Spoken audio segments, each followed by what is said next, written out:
What's up, bitch? Welcome to the troop. We banked today, absolutely crushed on NQ today in the PM session. Did not take any trades in the AM because of fucking Powell. His ass would not shut the fuck up.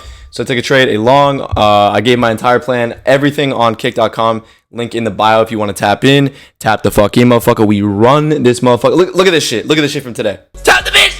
Tap the bitch! Come on! Come on! Come on! Come on! Bar for fucking bar, pussy! Holy fuck, we run this shit. We run this motherfucker. My mom just said it's too loud. Bang! The fuck did I say, bitch? We own that motherfucker shit. It's that simple. But anyways, let's go over the trade today. You can learn a little bit of something or not. I don't fucking know. Okay? Here is how we made this money. Okay? We're going to be looking at NQ. Obviously, we have to use ES and NQ at the same exact time. My overall higher time frame bias was short off of the AM open, shorts from PDH off of first fair value gaps back down to our EQ range. Did not take a trade on this because of a catalyst. Never take a trade, even if you have a good bias, even if you have a good setup, when some type of high impact catalyst is being delivered. I don't care what your excuse is. There is never a good reason to do that because one sentence later and you no longer have a fucking house. Sorry, ma, no more house, moving back in. No. Do not trade during a fucking catalyst. Wait for it to deliver. If nothing happens after and you can't find any trades, boo fucking who? Guess what tomorrow is? Oh, the market will be open. Guess what else? 365 days a year, you're probably going to fucking find another opportunity to take a trade. But you're so busy like, I want to trade today. You're a bitch. Anyways, here's what happened, okay? So there were multiple fake outs on this long that I did not take because of how ES looked. ES had refused to take specific lows, refused to cooperate, refused to... This bitch is actually fucking still running. Not that I would ever hold a trade past the 350 window. That is the window where I close all my trades. You see a lot of AM manipulation. So right around here, you can see huge fucking volume came in. I never hold a trade past 350. It's really rough. That's when crazy volume comes in for the AM open tomorrow and the next session, all that shit. It's just people filling orders. Very bad time to take trades. I don't like to take trades like that. Unless I'm already in the trade, then it might be different. But in this case, I would not hold this trade down.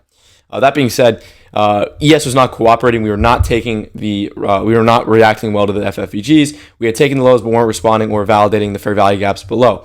You can see we have all these FFVGs from this Asia session as well as this New York AM session back here. We had swept our London low and we had swept our Asia low, creating this PM order block right here. It's our PM order block, and we had first fair value gaps holding. You can see it's perfect fucking ticks holding this order block together, creating basically higher lows as we progressed higher, reacting well and validating these FFVGs, moving away from our draw of liquidity. ES was just taking its sweet fucking time. EQ range is somewhere up here. I'd have to turn it on. I don't feel like doing that shit right now.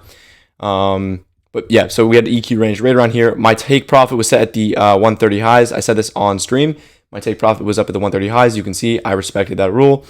It's pretty fucking simple. What I do is what I say is what I do. Okay. So we created these, we had these sweeps off the Asia and London lows. We had our previous first fair value gaps, adding into our draw of liquidity. I don't want to trade against this. It can continue to short validate. If the setup doesn't create itself, that's fine. And there's a bunch of pointers in here that failed, right? You see a draw away from, you can see actually, we're on the 3-minute time frame. You can see we have a 3-minute pointer right here. We've got a fucking, where was a 3-minute pointer right here? And yet these trades don't last very long, right? It's because ES was not cooperating. ES had refused to have, at this point, ES had not taken our low or not taken our draw of liquidity. So you're trading in a suboptimal condition. You want the equities to move together, right? That's the best case scenario. And in this case, they hadn't yet until we had finally come back down here. We're building up that liquidity. The higher time frame draw was still, or the higher time frame bias was still bearish off the open. I talked about that beforehand. But yeah, so a lot of people are probably getting faked out, and you might have entered on this 3-minute pointer, but it was too consolidated on ES. ES did not create the pointer as well. You could have taken this on an NQ or ES, either were fine. We had first for value gaps. The reason why this pointer worked in specific, this 3-minute pointer right here, which is what I filled on, is because ES finally fucking cooperated. If I pull to the 5-minute time frame, I think it was the 5-minute, or am I tripping dick? I'm always tripping dick, bro. Damn, bro. Which fucking time frame was it? Why am I tripping so hard? What the fuck? Anyways, this 3-minute pointer, our entry on the 3-minute pointer around, what is this, 250? Yeah, right around 250. Created a 1-minute first fair value gap off this new PM order block, a 2-minute first fair value gap off the PM order block, a 3-minute first fair value gap off the PM order block, and a 4-minute first fair value gap off the PM order block. So every time frame you see those first fair value gaps traveling up the time frame, right? You see they're all following this pointer break of structure, validation of first fair value gaps, validating our PM order block as a sweep to London low and Asia low. What's happening is that pointer is an efficient entry, then delivers inefficiencies. That's kind of redundancy, but first fair value gaps after the pointer break of structure. That's a good thing. Now, there's not a lot of room between us and the EQ, right? There are everything we have here. We have our 2 and 3 minute pointers. Things look great. It's validating. But there's a chance it might not have done this, right? There's a chance that it might not have created those inefficiencies, and that's fine. The reason why I was super chill taking this trade is because stops are literally on the pointer. The stops are on the pointer because it is a high resistance source of liquidity. It is an order block. So if it doesn't create first fair value gaps, it's not a valid pointer, and it's also not an order block. So therefore, why would I want to trade a trade like this or have a trade like this? Order blocks must have fair value gaps. In this case, first order blocks must have first fair value gaps. Pointers must have fair value gaps. So if it doesn't happen, it's not a trade that exists at all. Just like we had back here, the first fair value gaps off of these pointers failed. Right here, failed. You can even drop to a lower time frame and see it. Okay, so you get the idea. It never moved across the time frames. Where was the 3 minute pointer on this right here? Rate.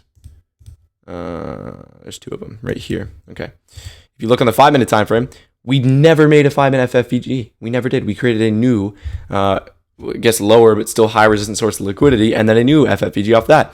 Bad fucking news, especially considering that ES had not taken our draw, had not reacted well to the FFVGs. It didn't look good. When the equities started to correlate, when we saw the pointers form on multiple time frames on both equities, off of our draw, validating. My bad. Then we entered the trade and held on the fact that we created fair value gaps moving in our direction back to EQ. There's multiple equilibriums that you could have targeted in this case. I use EQ range. It's a confluence I talk about all the time. But we targeted these 130 highs just because there's not a lot of time to run fully to this massive structural equilibrium, even though we still did. I was just targeting this high right here, this high resistant high as a source of liquidity. Now there's probably some other EQ that this might have been as well. EQ there. There's a sense of equilibrium somewhere around here. So I'm looking to take profit in there no matter what. And then we saw a pullback, and then obviously the 350 manipulation. Never trade into 350. Biggest advice I could ever give you. So yeah, boys, it's fucking simple shit. It is simple shit. Trading is not hard. The problem is you guys change your size. You change your strategy too frequently. That fucks up your overall profitability. Tap the fuck in, boys. It is that simple. I will see you guys in the AM session tomorrow. Cake link in the bio. Join the fucking troop, bitch.